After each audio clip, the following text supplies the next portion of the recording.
Saya akan mempresentasikan PPT saya. Pengertian pengujian produk atau menguji suatu konsep yang dimiliki oleh suatu produk adalah kegiatan dalam salah satu tahap pengembangan produk yang akan diproduksi. Sebelum produk itu diproduksi dalam skala banyak dan kemudian dipasarkan kepada masyarakat, maka produk harus diuji terlebih dahulu agar memenuhi syarat dan kriteria yang diharapkan konsumen terhadap produk tersebut. Hal ini perlu dilakukan agar produk yang diproduksi mendapat umpan balik dari masyarakat berupa produk mereka laku di pasaran. Sehingga tahap ini memang benar-benar harus dilakukan agar kualitasnya seperti permintaan dan masyarakat yang mengharapkan akan berkembangnya produk itu dari segi keamanan dan kenyamanan. Dengan adanya tahap ini, produk diharapkan dapat bersaing dalam memberikan hasil terbaik. Produk atau konsep yang dimiliki oleh suatu produk yang nantinya akan diproduksi dapat dijelaskan secara simbolik ataupun dengan secara fisik, baik berupa gambaran atau sudah berbentuk real di depan mata. Konsumen nantinya akan dimintai pendapat tentang produk tersebut, yang mana itu termasuk ke dalam pengertian pengujian produk tersebut. Apa saja yang mencakup pengujian ini? Untuk menguji suatu produk, ada beberapa hal yang harus ada dalam tahap pengujiannya agar produk tersebut dapat lolos uji coba yang dilakukan oleh produsen produk. Pertama, tentang gambaran atau konsep yang akan dipakai oleh produk tersebut harus mudah dimengerti oleh calon target konsumen, sehingga konsumen tidak bingung dengan cara pemakaiannya. Pengertian produk selanjutnya juga harus memasukkan manfaat yang akan diperoleh oleh konsumen terhadap produk tersebut. Hal ini sangat penting karena konsumen pun pastinya akan menyeleksi barang-barang yang akan mereka beli. Apakah nanti berguna atau hanya memenuhi ruangan di rumah saja? Konsumen pun akan sangat memilih ketika akan membeli suatu barang.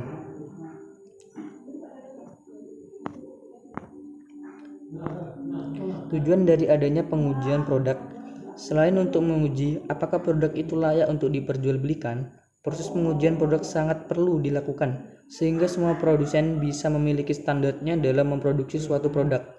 Produsen juga harus memiliki apa yang diharapkan oleh konsumen terhadap produk tersebut.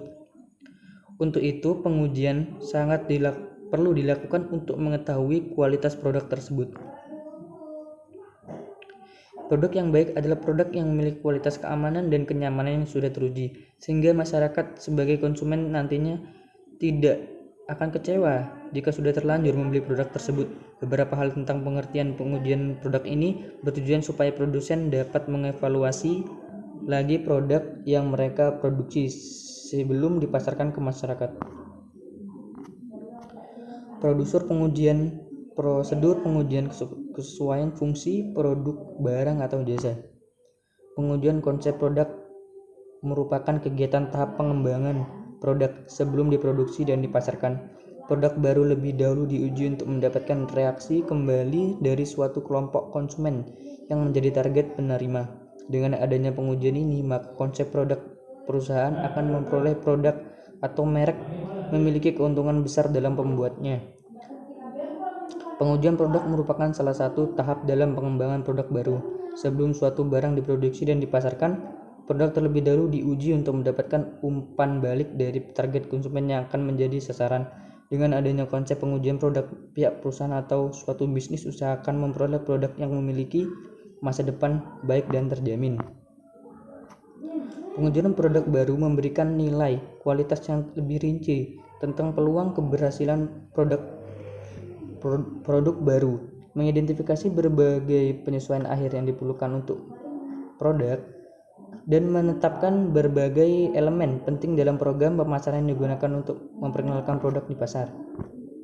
Terdapat 4 bagian dalam pengujian produk baru sebagai berikut. Technical testing merupakan konsep pembuatan rancangan prototype, yaitu perkiraan produk akhir. Pengujian kinerja produk prototype mampu menghasilkan sejumlah isu penting dalam sebuah wacana: umur simpan produk, tingkat keseriusan produk, masalah yang timbul dalam penggunaan atau konsumsi yang tidak dapat, potensi kerusakan yang membutuhkan penggantian, dan jadwal perawatan yang tepat. Masing-masing jenis masalah yang dapat berdampak biaya pada pemasaran, contohnya menyerupai perkiraan usia tampilan produk yang mampu memiliki daya senjata besar terhadap frekuensi dan biaya pengiriman. Kemudian, kemungkinan masalah penggunaan yang terlalu cepat dapat membuat kebutuhan untuk melengkapi masalah pelabelan iklan dan sebagainya. 2. Preference and satisfaction testing, juga untuk mendefinisikan suatu elemen yang akan dirancang dalam perencanaan pemasaran serta untuk membuat kesan baik kepada penjual awal produk baru. Secara umum ada dua cara yaitu diberlakukan dalam jenis pengujian ini, yaitu pertama meminta konsumen untuk menggunakan produk untuk jangka waktu tertentu, kemudian mereka diminta untuk menjawab beberapa pertanyaan yang bekerja dengan preferensi dan kepuasan mereka. Kedua, melakukan blind test sedemikian rupa sehingga konsumen mampu membandingkan banyak produk alternatif tanpa mengetahui nama merek atau produsen.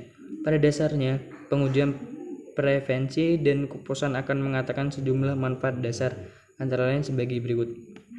Tes preferensi yang tidak terlihat dan tidak teknis dapat mengatakan dasar klaim objektif untuk tujuan promosi, terutama jika perusahaan ingin menyajikan keunggulan dalam hal persepsi konsumen tentang keuntungan spesifik dalam produk perusahaan daripada pesaing.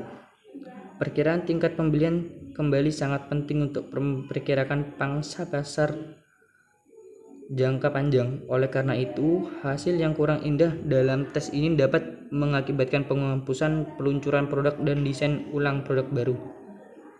Meskipun penerimaan pasar produk ditentukan oleh semua elemen kegiatan pemasaran, banyak kasus yang menunjukkan bahwa skor tinggi dalam dimensi kinerja produk menggambarkan inspirasi produk yang dimaksud harus dilanjutkan pada tahap pengembangan produk GRASE berikutnya. Tes preferensi umumnya mampu mengatakan hubungan awal terbaik terhadap kemungkinan kehancuran produk. 4.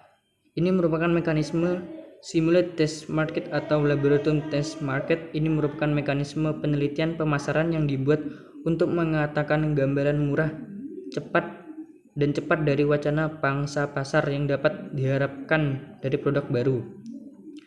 1. Test market merupakan perusahaan akan menunjukkan produk untuk dijual di area pasar terbatas yang sebisa mungkin mampu mewakili seluruh pasar tempat produk akan dijual. Pada prinsipnya, ada perbedaan yang signifikan terhadap metode pengujian pasar untuk produk konsumen dan produk bisnis atau industri. Dalam pengujian produk konsumen, perusahaan akan mencoba memperkirakan 4 variabel, yaitu uji coba produk, pengulangan pertama, adopsi produk, dan frekuensi pembelian.